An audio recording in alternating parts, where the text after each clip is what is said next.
Max Salisbury. Today I'm going to finish up starting a colt. This will be the first time that she will have a saddle on her.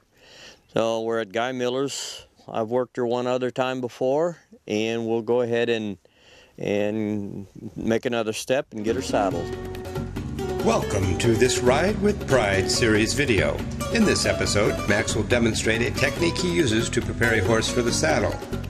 Learn from this and other Ride with Pride videos. Now let's go to the round pen and join Max.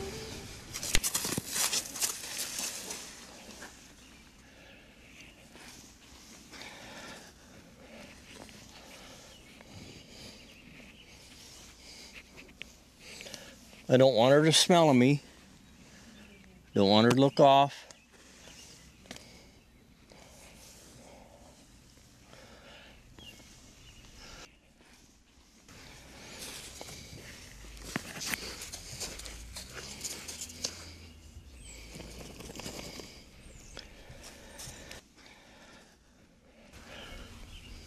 I'll do both sides here.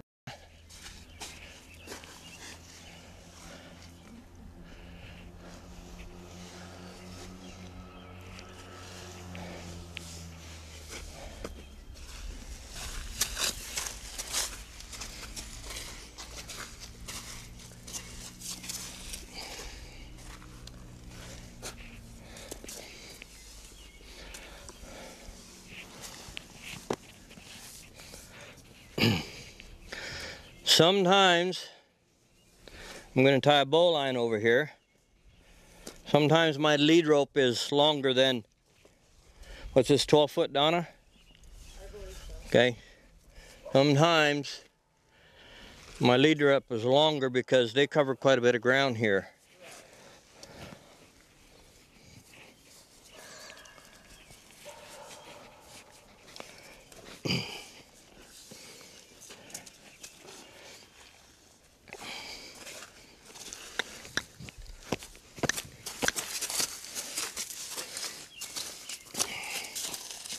What I got is a bowline, real soft. This actually is another Makate, and it's real soft.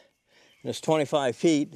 So I want it real soft because I use catch rope for this also. And what happens, you got to be very careful because the catch rope is hard and it bites. I don't want it to bite. I just want her to understand pressure.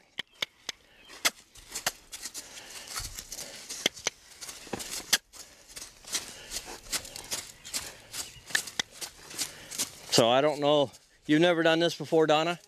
Huh? You have? Oh, okay. That's all right, but you just got to be, say, I want her to speed up here a little bit.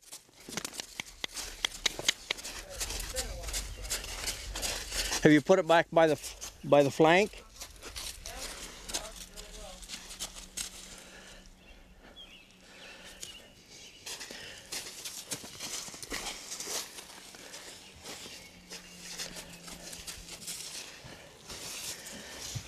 The reason I do this is because I want them to get used to something around the girth before I put the saddle on them. And what I've found in the last 30 years or more, it helps the horse understand pressure or restriction in the girth and also in the flank area. When they can trot and lope, with this being anywhere tight on from the behind their front shoulders back to their flank, well then I'm pretty sure that when I saddle a horse up, I have a greater chance of them not bucking, and that's my whole goal. My whole goal is to have a horse start a horse, not have it buck. I don't think it takes a whole lot of intelligence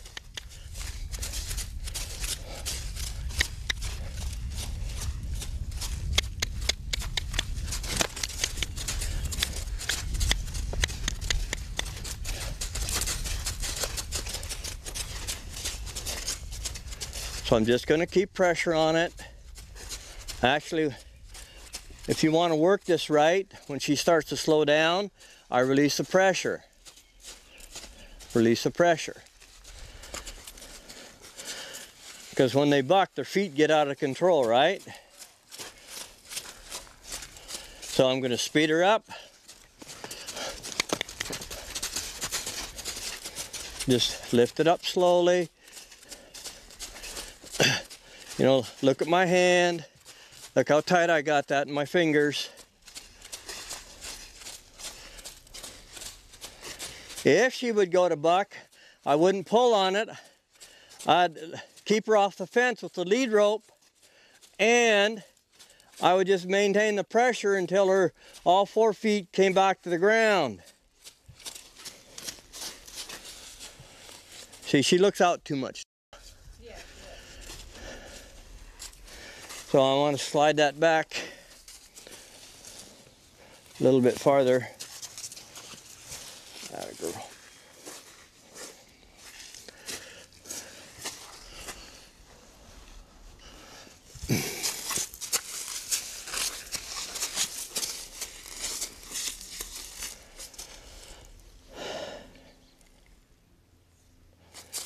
Atta girl.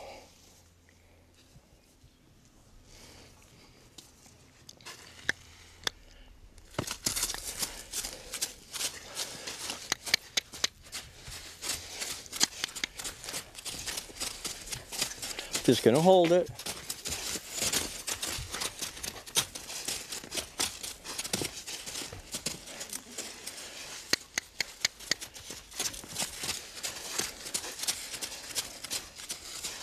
Look at my fingers. Look at my fingers. I'm just holding that.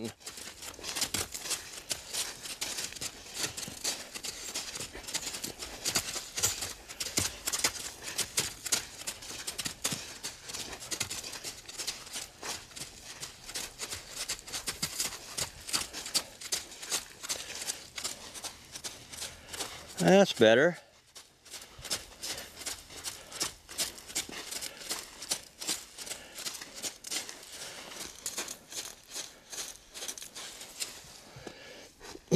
Now there's several ways to change the directions. This is how I like to do it.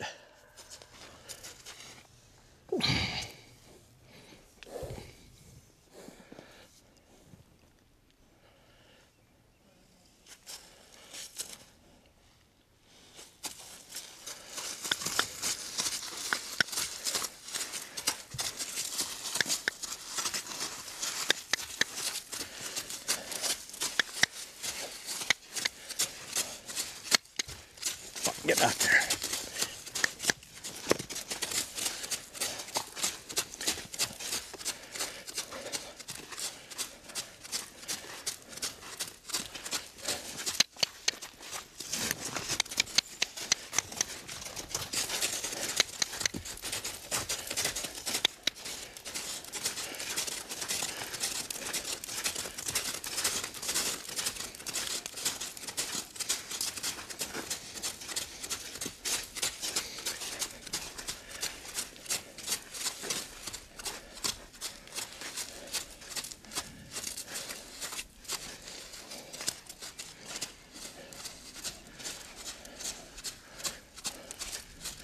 I keep trying to bring her nose in.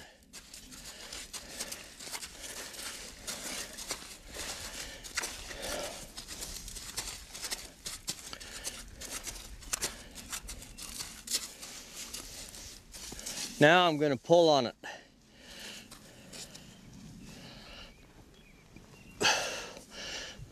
You have to be very careful when you do this, because if they respond to it, overreact to it, they could jump right on top of you. There you go.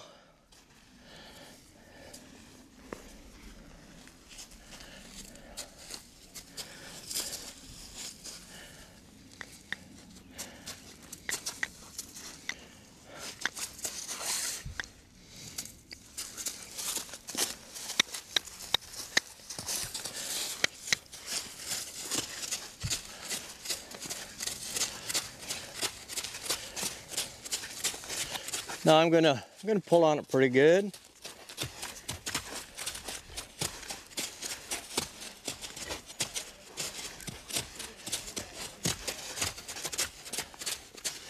You ain't?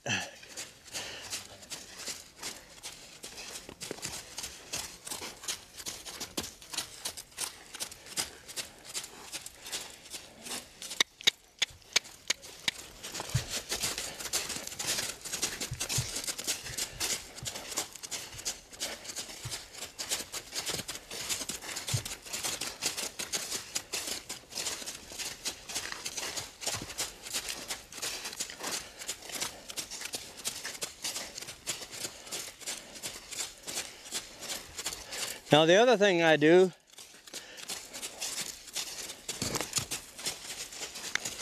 bump their face, pull up. When she goes to kick, because now I'm riding her and I don't want her to kick, and I know if I spur back there with my left leg, yeah, I'm going to fix the hind quarter or at least make it react, and I don't want to do that. So if she kicks, I bump her face. If this is, say like I do this every day until they accept it, doesn't matter if they got pressure or not, walk, trot, and lope. And by the 5th day, if they're still kicking as much as they do the first day, then I just step in and just bump their face. Because I'm needing to support them. Their mind is going back there, and so I'm saying, because we tell the horse that, listen to me, I'll help you out, I'll help you through all these issues. And the best one is because my lifeline is right here to her face down to her feet, and I'll bump her face, and she quits kicking and I release and we go on. So she understands, oh, if I kick, well then I don't need to kick because there's the support I need. So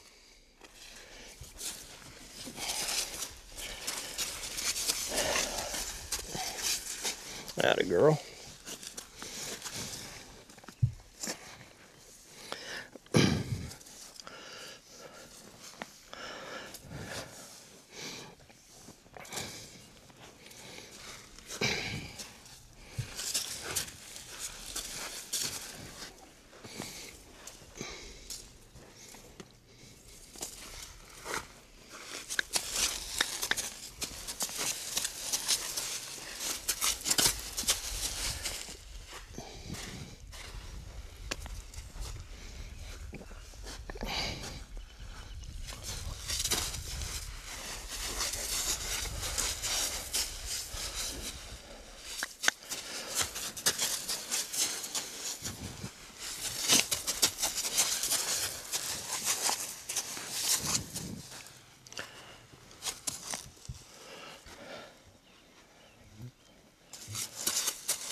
Atta girl.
To the other side, I'll just lay that over, tip her nose back to her left, my right. Everything that you do on one side, you best do on the other side.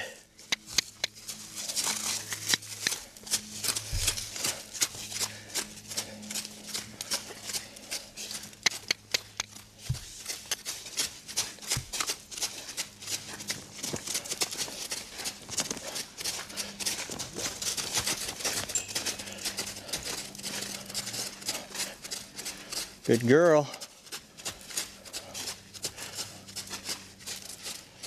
Pretty nice.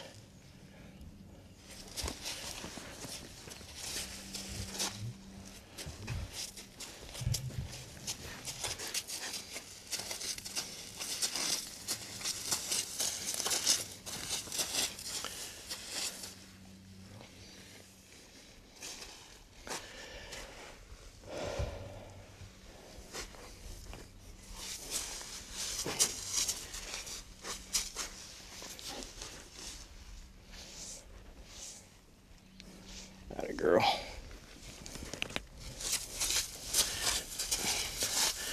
The other thing you can do is tighten it up and let it drag behind, but I don't want to get this pretty nice Makate, you know. It's the cinch that, the tightness of the cinch, what causes the horse to buck more than the saddle itself on the horse's back.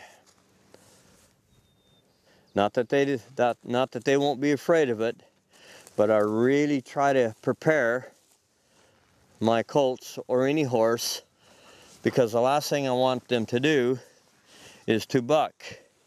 So if I get this girth area so that they're somewhat accustomed to pressure, and then the sacking out of something being thrown over their back and on the other side, once I get them used to that,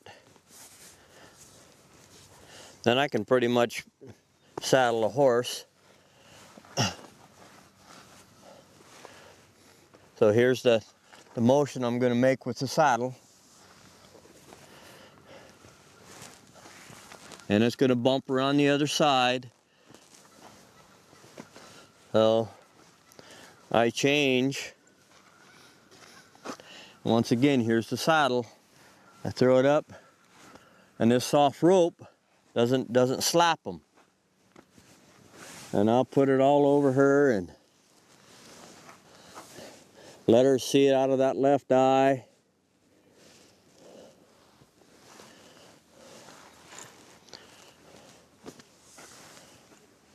So she's telling me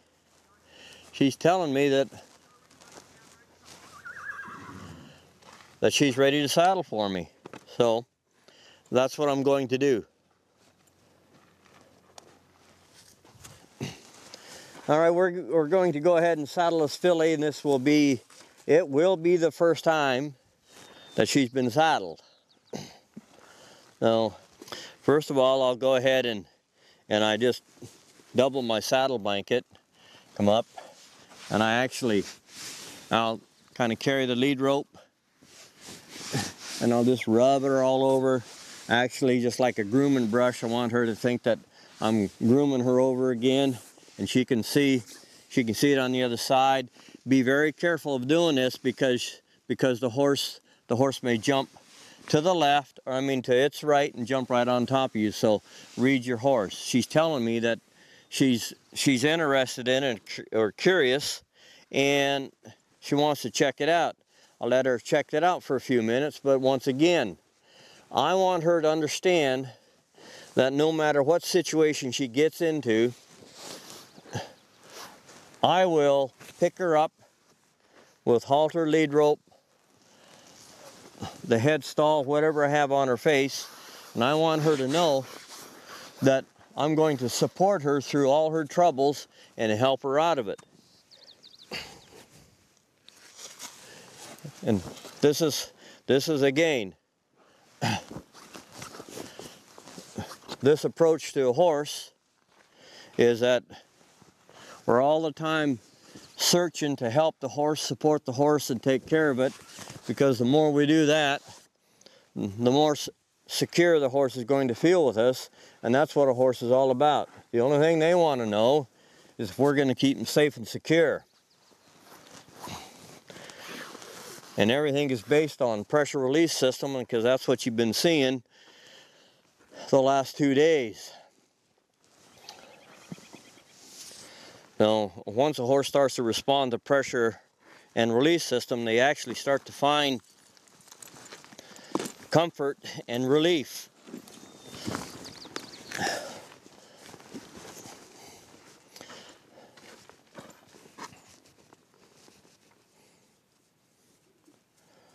So I'll shorten up my lead rope. So that when I throw the saddle on, that's pretty good. I'll just let her check it out for a minute, but I watch her. If she started raising her head up and acting kind of nervous, then I'd go ahead and I'd pull her head back around, which would be supporting her and telling her, don't worry about it, I'll take care of you. So once again, I'll just let her check it out, and that's enough. So, and again, when I walk in front of a horse, put my hand on their face and I tip it to the right. I tip it to the right and come back. So once again, my lead rope's not long, but it's not pulling on her. So I'm going to go ahead and let the cinch down. So saying I just go ahead and cinch her up, just like I've been doing it all her life. I do not sneak around the colt or any horse. If I have to do that, then I need to go back and do more groundwork and more sacking out.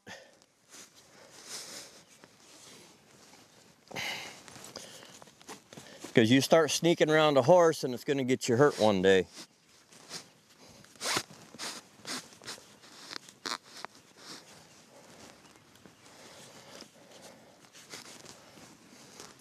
So I'm in no hurry to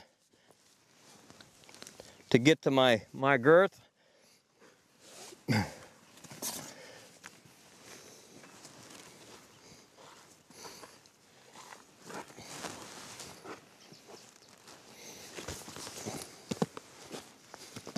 If I can't, now I'm going to make her stay with me mentally.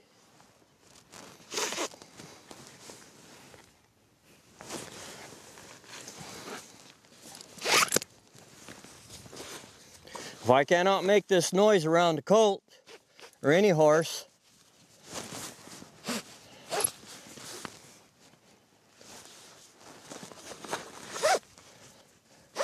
I need to do more homework before I get here.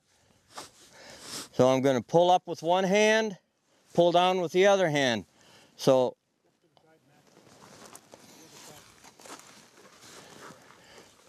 I'm going to pull down with one hand, pull up with another hand to get that tight.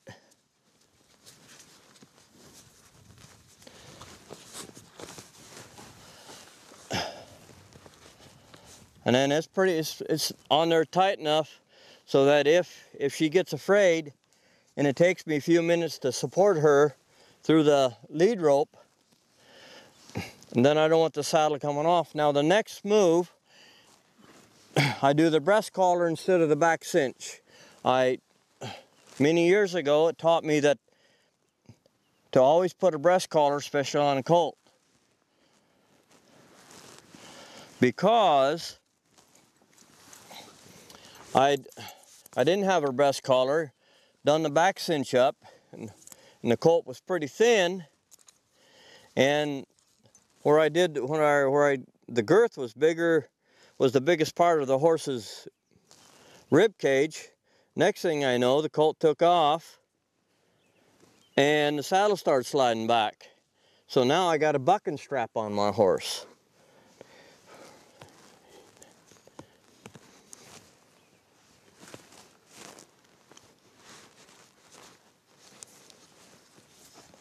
So if a colt won't let me kind of play around with all this stuff, then I need to do more homework. Okay, to the back cinch, you can see I stand at the shoulder. My left hand I get right at it, I press with the back of my hand, run right underneath, pick up the back cinch, and I'm going to do the back cinch up.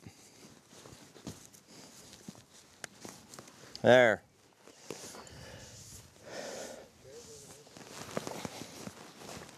Now maybe the way she's standing, I might be able to get another hole or two. There we go.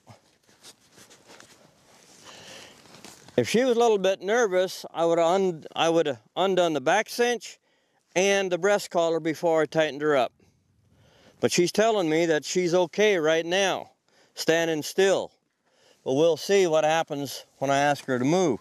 Now when I ask Colt to move, I get off to the side, I raise my hand, and all I want to do, there. I'm going to raise it up again. There's the hindquarters. That's what all the preparation.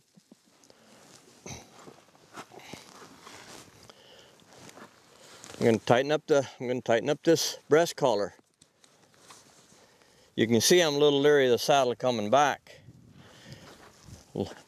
Thank God, literally, that I did not get in a wreck when that happened. When my saddle slid back and got that colt as a bucking strap. So seeing I'm on this side, and she's telling me, as it's obvious to see, that she's pretty comfortable here. So I raise my hand up, which means keep the front end still. And I look at the hindquarters. There's the hindquarters. Be careful of being in front of a colt, because if all of a sudden she gets scared or it gets scared, it will try to jump on top of you. So I'm just looking for her to move the hindquarters. That looks pretty good, so now I'm going to ask her to step out.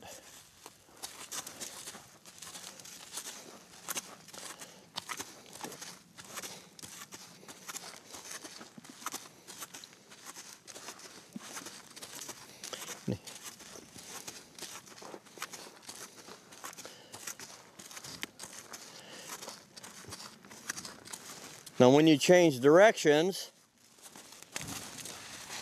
that is if a colt hasn't bucked and it may buck or get lost, this is where it's going to be, because when they make that change, they swell up in the girth and press into the cinch.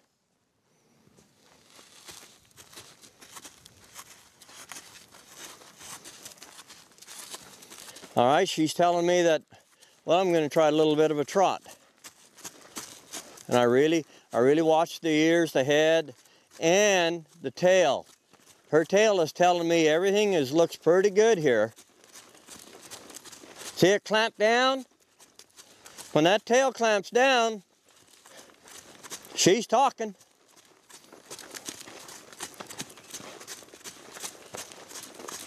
Okay, make a change. Be very careful here. And that's why when I do my groundwork, I want that horse to step out softly. I do not want that horse to jump back the other direction.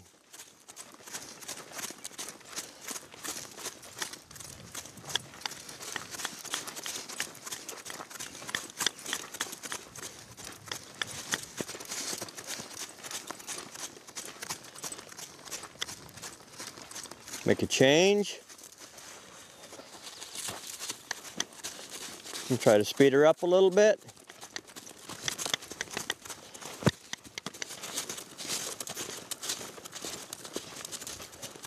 That slicker, as you can tell, helps sack her out.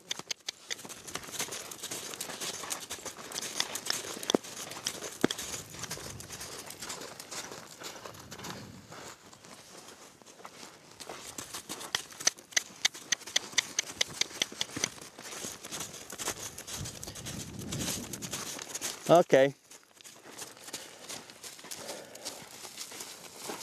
I'm not going to lope her any more than that, because I'm going to go ahead and put the head stall on her. And I want to move her a lot with a head stall.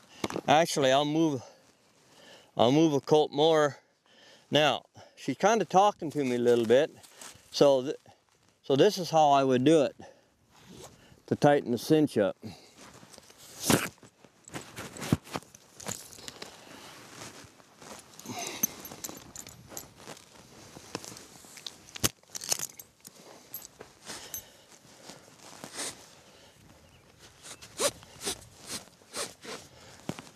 Because if we've ever had a saddle be too loose and turn underneath a horse, it's definitely makes a big mark on the horse mentally, and also it can tear your saddle. See, when she stepped back, I went with her. So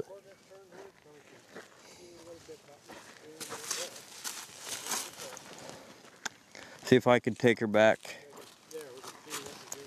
Whoa, whoa. No. So see, there's that tension span there. I don't want her to, there. See, so I'm going to step in here even though, there, I'll bring her all the way around. See that stirrup come down? That's that sacking out takes care of. Whoa.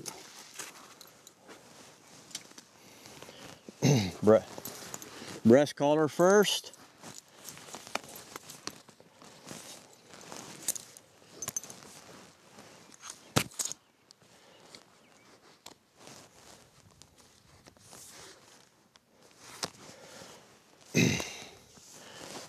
Now, most of the time, there's two ways that I put a breast collar or hook it up. I reach across, put my hand here, and pick it up and pull it. And the other way is I put my hand on here and just push my shoulder, so just in case, if this scares them underneath here. We're going to end this session, and one of the reasons is I want to do that. My colt is telling me I can do it. I've got her in a really, really nice place to stop. She's completely relaxed, has accepted everything that I've asked her to do today. It's a big day. So I can end it right now. I'm done. My right fingers are in behind the ear underneath the headstall. Now, and I see so many people do this. Well, I'm not going to do it on her. I'm going to do it correctly. Put my hand on her forehead and let her spit that bit out. What I see is people hold it out up here and it hangs up on their teeth.